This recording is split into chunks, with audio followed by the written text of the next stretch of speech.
Fala, gurizada, beleza? Bem, a aula de hoje é sobre força de atrito. Que força é essa? Quando surge? Quais são os tipos? Como que eu consigo andar ou fazer um passo de dança? Ficou curioso? Vem comigo para aprender um pouco mais.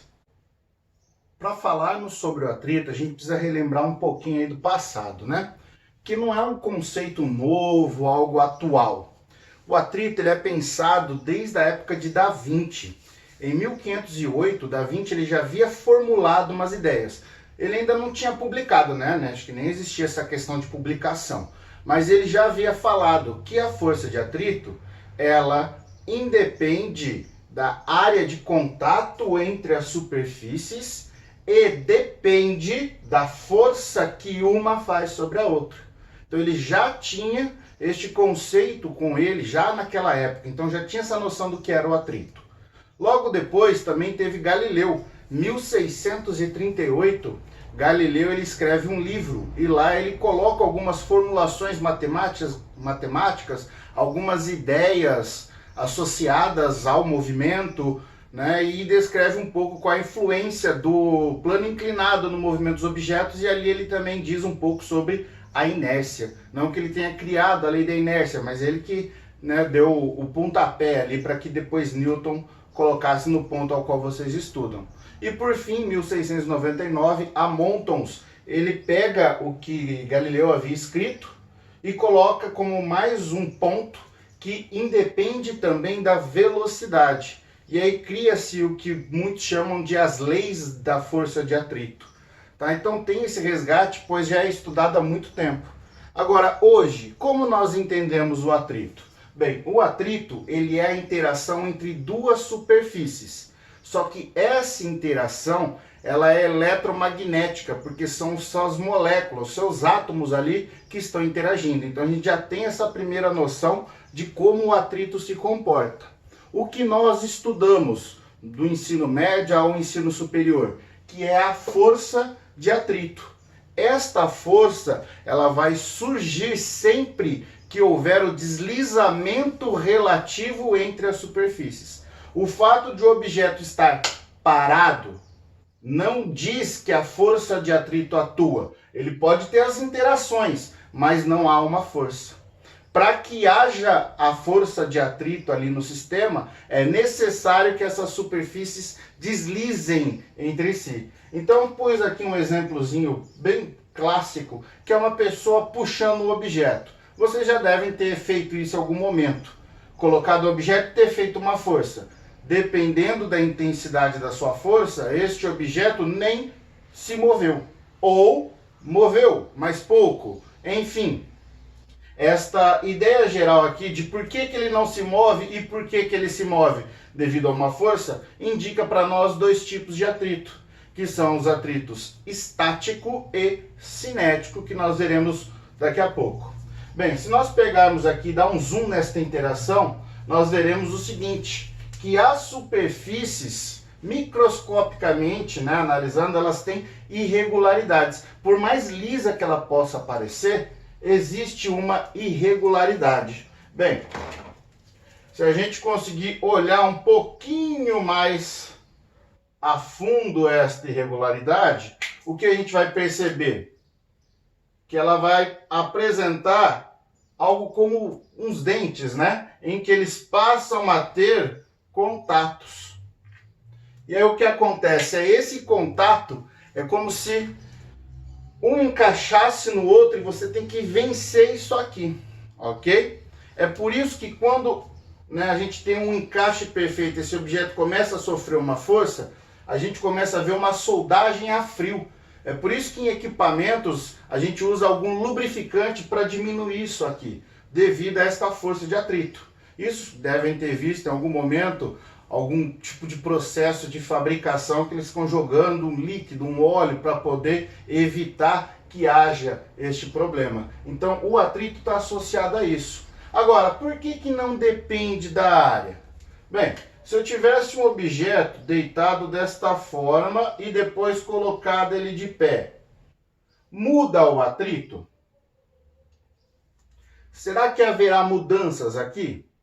Bem, Vai depender então de como eu vou analisar a área.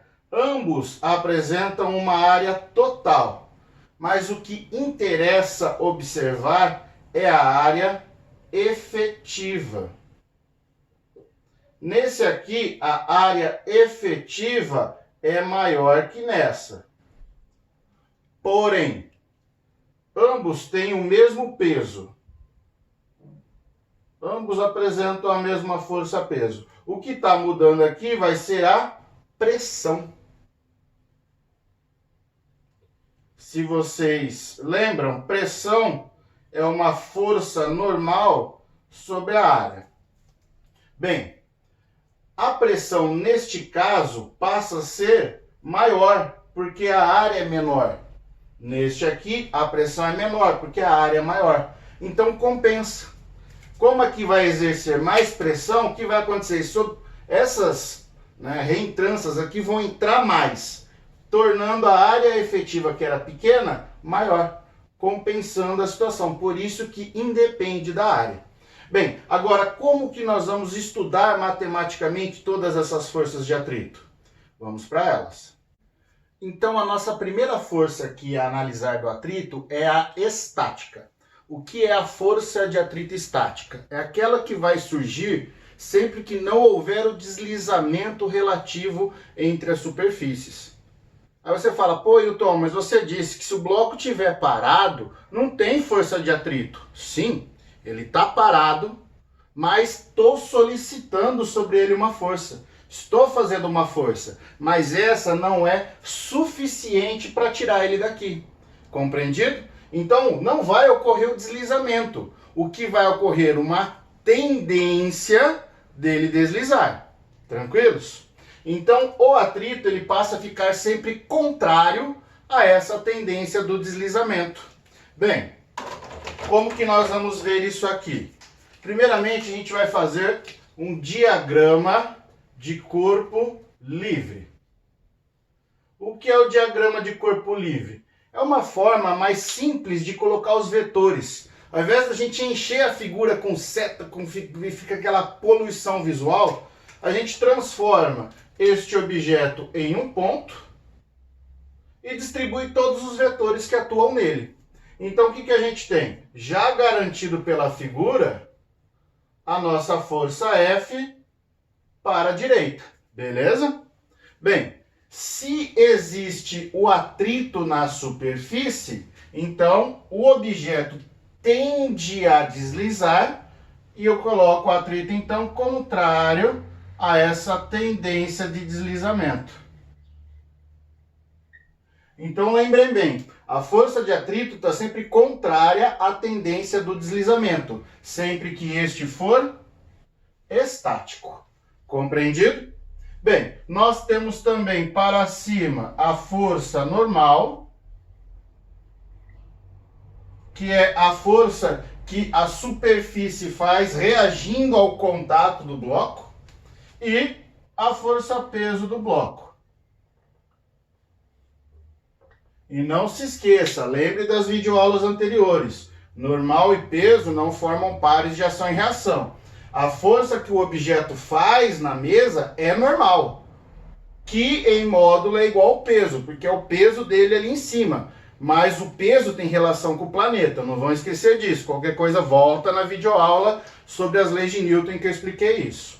Bem, então essas são as forças. Como o objeto está estático, se eu aplicar força resultante, isso vai dar zero. Lembrando que a força resultante é um somatório de forças. Então, o somatório das forças no eixo X dá zero.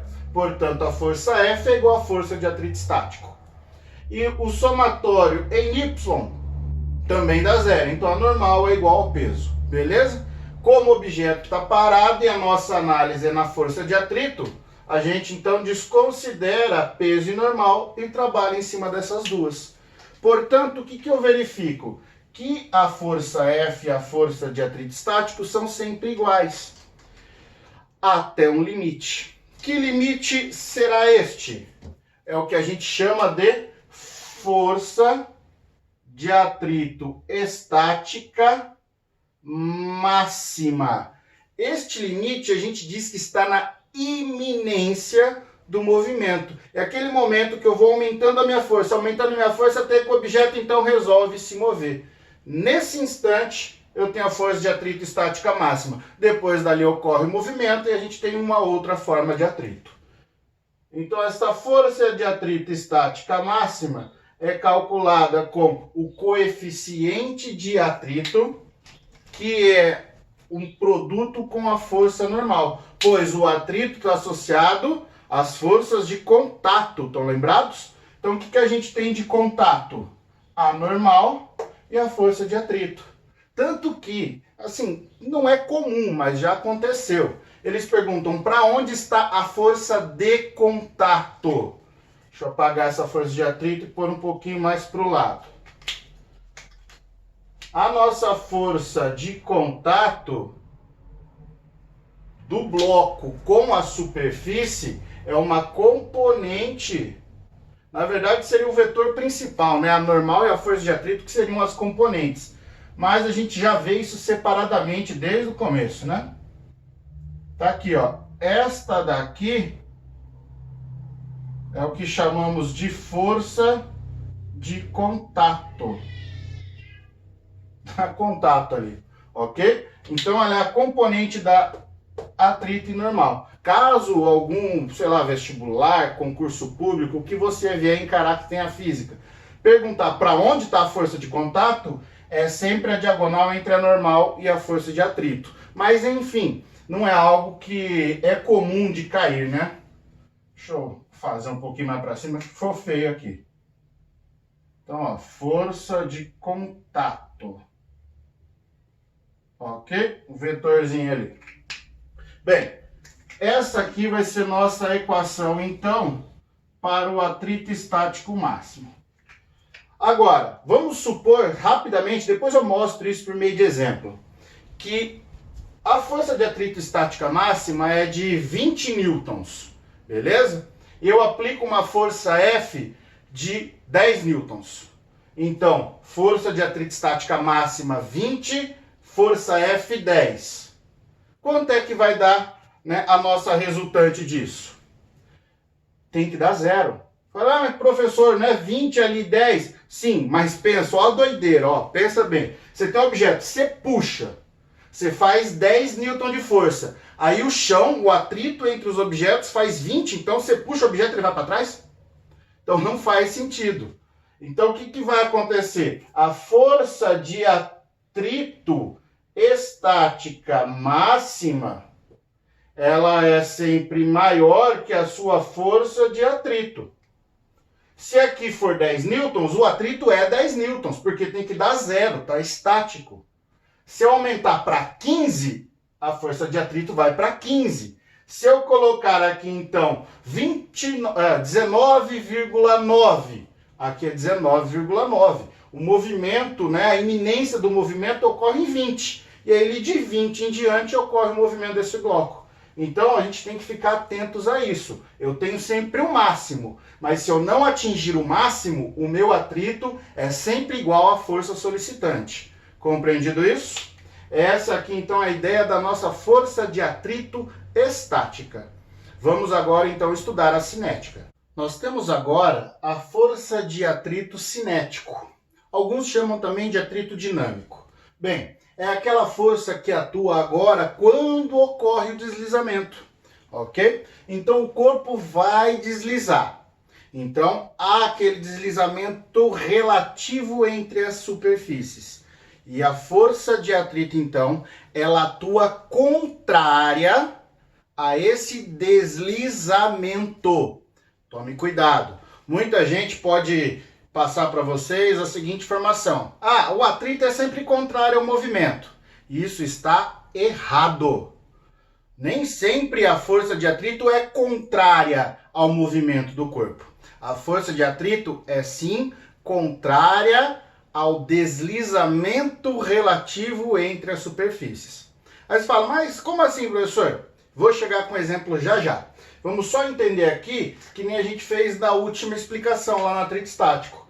Eu tenho então aqui o nosso bloco sofrendo a ação de uma força. e agora este bloco está indo para frente com uma certa velocidade. Neste caso, nós temos que o deslizamento aqui está ocorrendo. Se eu pego lá, volta naquele exemplo, a cadeira, um bloco, uma mesa e puxo, o deslizamento relativo da superfície é o bloco vir para frente, deslizar para frente. Então a força de atrito está para trás. Não vou fazer o diagrama de corpo livre agora, vou colocar na figura, só para vocês verem como muitos representam para vocês. Coloca-se um vetor rente à superfície aqui e este a força de atrito. É assim muito das representações na figura. Como eu já falei, eu prefiro o diagrama de corpo livre, mas devido aos espaços aqui, vamos seguir essa representação que não é errada. Bem, aqui o atrito é cinético, ok? Bem, então esta é a nossa configuração. Existe a normal, existe o peso, mas a explicação passada ficou clara, né? Nós as desprezamos. Então, como que nós vamos calcular essa força de atrito cinética? É apenas pegar o μ cinético e multiplicar pela força normal por os vetores aqui. Bem, a questão aqui é o seguinte.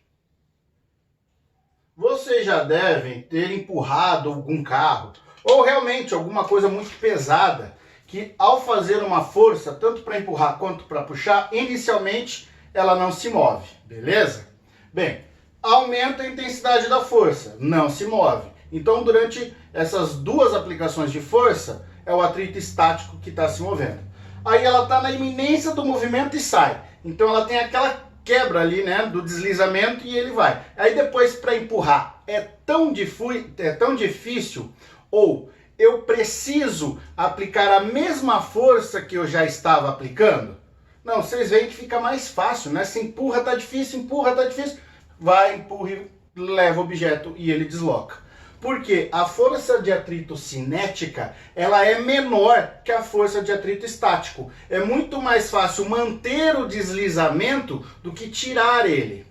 Então, a gente tem que entender aqui que é importante saber que o coeficiente do atrito estático é sempre maior que o coeficiente do atrito cinético. Ok? É muito mais fácil manter o objeto em movimento, já que está deslizando, do que pegar ele e colocá-lo em movimento. Ok? Esta é a ideia geral. Já já a gente vê isso numa forma de um exemplo. Agora, outra aplicação. A pessoa ela vai andar. Então, a velocidade dela também está para frente. Tranquilos? Então quer dizer que o atrito vai estar para onde? Bem, quem disse para trás, aí errou. É essa que é a situação, não é contrária ao movimento. O que acontece? Para a gente andar, a gente empurra o chão para trás. Lembrando que as superfícies apresentam aquela irregularidade. Então o que acontece? O pé empurra o chão para trás. Então, isso aqui é uma força de atrito, só que no chão. E o chão, o que ele faz? Terceira lei de Newton. Por ação e reação, ele aplica uma força para frente. E é esta força de atrito que nos coloca em movimento. É o atrito que põe a gente em movimento. E ele está a favor do movimento. Sei lá, professor, mas olha aqui, ele está contrário à velocidade. Mas eu não estou olhando para o chão. A gente está olhando para o corpo em movimento. Compreendido? Aqui a gente olhou o bloco se movendo e deslizando superfície. Atrito para trás em relação ao movimento. Agora, para a pessoa andar, ela empurra o chão para trás e o atrito que vai para frente, o que faz ela se mover. Aqui, então, a favor do movimento. Muito cuidado, já caiu questão assim no Enem. Bem, Vamos agora aqui analisar o seguinte. E o Michael Jackson? E o seu passo? Né, o famoso moonwalk. Como que ele faz? O processo é o contrário. Ele empurra o chão para frente. Então, no momento que ele empurra o chão para frente, o chão joga ele para trás. Aí entra todo o efeito artístico da sua dança, em que ele tem que ter uma sincronização certinha, passo atrás de passo, para ter a impressão de estar deslizando. Né? Um pé dele tem que deslizar, né, escondendo o outro que vem fazendo a força para empurrar. E ele vai trocando isso de maneira bem sincronizada e bem leve, né, para a dança. Mas no passo do moonwalk, o procedimento é o inverso. A força de atrito no chão está para frente e o chão então empurra para trás, gerando a velocidade dele para trás. Bem, a mesma coisa acontece com carros. Né? Tração nas rodas, ou que tem tração, ou que não tem tração. Então sempre tomem muito cuidado, ok? Bem, falando do carro, vou desenhar ele aqui e vamos fazer uma breve análise de como é o atrito em suas rodas. Vamos lá? E como então atua o atrito nas rodas de um carro? Bem, nós temos dois tipos de tração de um carro. Vamos lá anotar, o carro ele apresenta tração. Quais são os dois tipos que nós temos? O que eles chamam de 4x2 ou 4x4. O que vem a ser isso? Tração nas rodas. Eu tenho uma tração nas duas rodas e uma tração nas 4 rodas. O que é essa tração? É o ato do motor forçar, ou o mecanismo, né, mecanismo ali dentro do carro acionado por um botão, né, forçar a roda a girar. Vamos então aqui colocar a situação ao qual o nosso carro movimente-se para frente. Ok? Então ele apresenta uma certa velocidade. A questão é como que o atrito está. Se o carro se move para frente, a velocidade angular do pneu é no sentido aqui horário. Ok? Então o que ele faz? O ponto que ele toca no solo, qual chamamos de atrito de rolamento, ele empurra o chão para trás. Ou seja, isso aqui é igualzinho ao fato da gente andar. Então o carro, né, a roda, o pneu, empurra o chão para trás. Portanto, o chão empurra o pneu para frente. Esta é a força de atrito no pneu. Ok?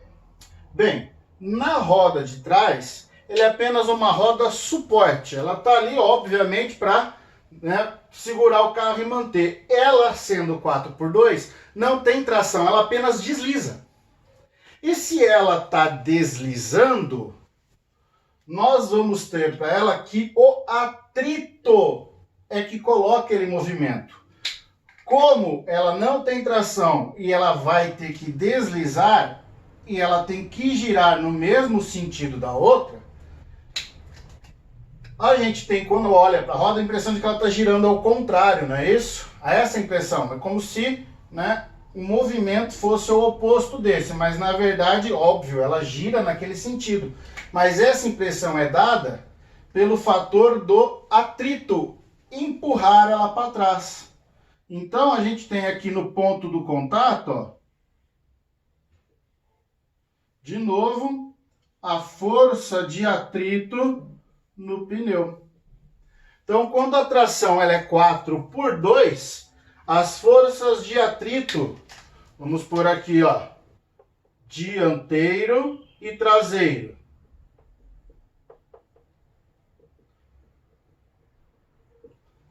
Elas têm sentidos opostos. No dianteiro está para frente a favor do movimento, ilustrado na figura. E no traseiro, quem dá o movimento a ela é o chão. Ela é uma roda sem tração. Gira, né, em falso ali para manter a estabilidade do carro. Agora, se a tração ela for 4x4, aí a tração é nas 4 rodas. Bem, obviamente que os carros funcionam 4x2, naturalmente. O carro é equipado com a tração nas 4 rodas, tem um botãozinho que quando ele aciona no carro, gera essa tração nas rodas de trás e faz com que o atrito, adotando ainda o mesmo sentido da figura, eles tenham o mesmo sentido. Fica aí, ó, questões que aparecem nesse sentido.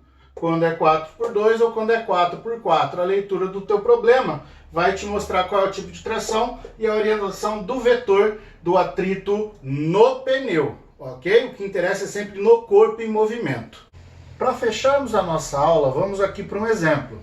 Então, coloquei a situação ao qual nós temos um bloco que será puxado por uma força F em que nós iremos variar o seu valor.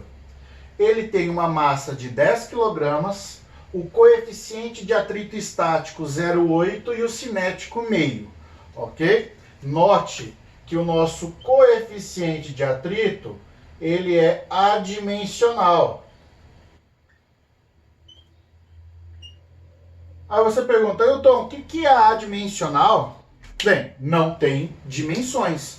Na física, né, as dimensões nos levam às unidades de medida. Portanto, é algo que não tem dimensão, não tem unidade de medida, já que ele faz a relação entre duas forças, ok? Bem, lembrando do critério do coeficiente de atrito estático ser maior que o cinético. O que a gente faz quando encara um problema desse? A primeira coisa, vamos calcular as forças de atrito, né, usando os coeficientes. Então, a primeira força que eu vou determinar aqui é a força de atrito estática máxima, ok? Esta força, então, ela vai ser o Mi estático vezes a nossa força normal.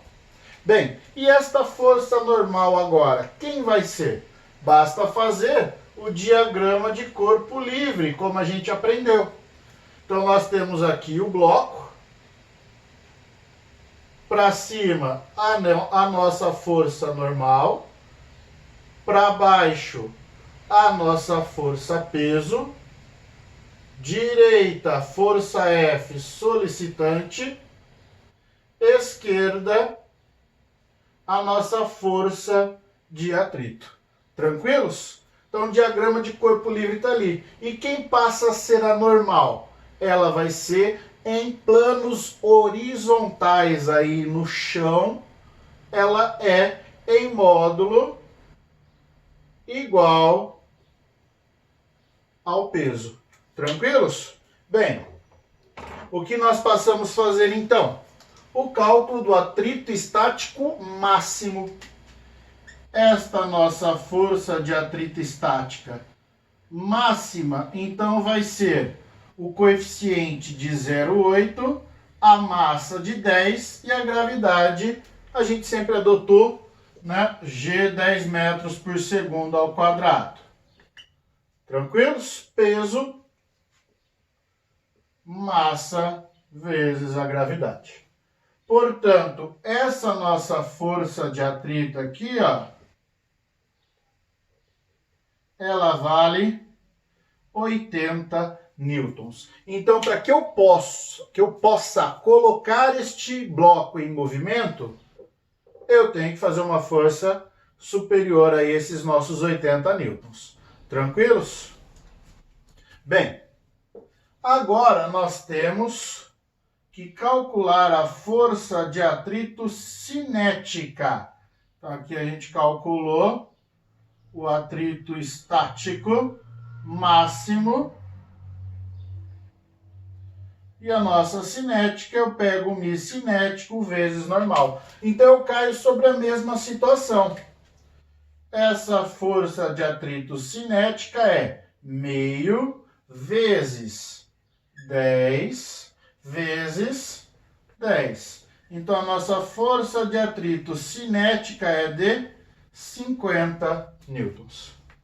Tá claro aqui para todo mundo? Bem, então o que a gente vai começar a fazer? Quando a minha força F valer 10 newtons, o que vai acontecer então com o bloco? eu aplico uma força de 10 newtons. Ele está em repouso. Ele começa o estudo do movimento aqui estando em repouso. Ele vai se mover? Não, porque ele precisa de uma força de 80 newtons, beleza? Portanto, quanto equivale a força de atrito estática sobre ele? Não vai ser 80, vai ser 10 newtons. Volta a lembrar lá na explicação. Fiz aqui 10, aqui 80, ele vai para trás. Isso não acontece. Então aqui fica 10 newtons. Se essa força aumentar para 40, a minha força de atrito vai ser isso, 40. Se esta força for 60, então a força de atrito 60. Tá claro isso para todos? Se a força for de 80 newtons, então agora a gente atinge o atrito estático máximo de 80. E ela está no limiar do movimento. Bem, primeiro ponto. O que vai acontecer então aqui? Se eu fizer uma força de 80,00001, já é maior que 80, então o bloco passa a entrar em movimento, ok? O importante é salientar aqui, a força vai sendo igual. Bem, você olhou, viu meus cálculos, falou, nossa, professor, entendi. Mas você pulou aqui de 40 para 60. Se eu tivesse colocado 50, ele não ia se mover, já que o cinético em 50 se move? Bem, calma lá. Ele tem que primeiro entrar em movimento, para daí o atrito que atuar ser isso. Enquanto não entrar em movimento, eu posso fazer 50, que o atrito é 50 e ele está parado. Está claro para todos? Então, não confunda, ok? Aqui, enquanto ele não sair de lugar, eu tenho que vencer o estático. Depois que eu venci, atua esse. Vamos entender? Então, o que acontece agora se a minha força for 81 newtons? O bloco já saiu do estático máximo, então ele está em movimento. Portanto, a força de atrito cinético sobre ele é de 50 newtons. Porque agora essa força reduz. Lembram que eu expliquei que é mais fácil de manter em movimento porque desliza mais facilmente? Então ela tem essa redução e vai para 50. Se a força aqui for feita de 100, a força de atrito cinético, 50, porque ele está em movimento. Se a força solicitante for de 1000, a força de atrito cinético é de 50, porque já está em movimento. Eu posso aumentar a minha força, que o atrito não muda, mas aumentando a força, o bloco passa a se mover mais rápido. Está claro isso para todos? Então, essa daqui é a nossa ideia padrão inicial. Agora, tem como a gente colocar estes dados em um gráfico. Vamos para ele, para termos um fechamento. O nosso gráfico, então, ele vai ter esses dois eixos, né? As nossas ordenadas como a força de atrito e nas abscissas a força que eu aplico no bloco, que eu falo que é a força solicitante para o movimento. Bem, o que a gente identifica? Se não fizer força no bloco, vai atuar a força de atrito?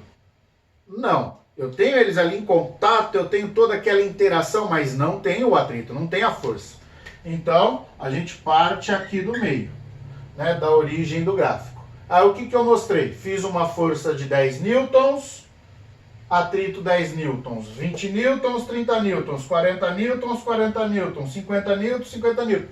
Ele foi se igualando até chegar em 80, ok? Então ele chega aqui em cima, aonde eu tenho a força de atrito estática máxima. Então eu passo a ter um gráfico desta maneira.